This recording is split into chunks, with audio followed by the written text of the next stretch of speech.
Kita melihat fenomena lingkungan ya, adanya banyak kematian hewan, terutama hewan ternak karena kedekatannya dengan manusia, itu juga harus memunculkan kewaspadaan tinggi pada manusia juga.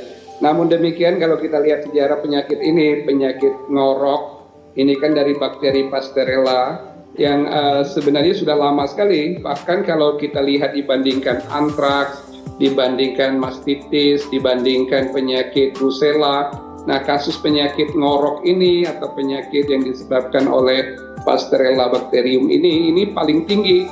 Bung Agung, pernah kejadian tahun 1997 itu lebih dari 9.000 hewan ternak, dan di 2001-2022 juga pernah di NTB. Nah, kasus ini kan karena berkaitan dengan higienitas dan juga pola pemeliharaan, kebersihan, dan vaksinasi yang belum tuntas di hewan ternak.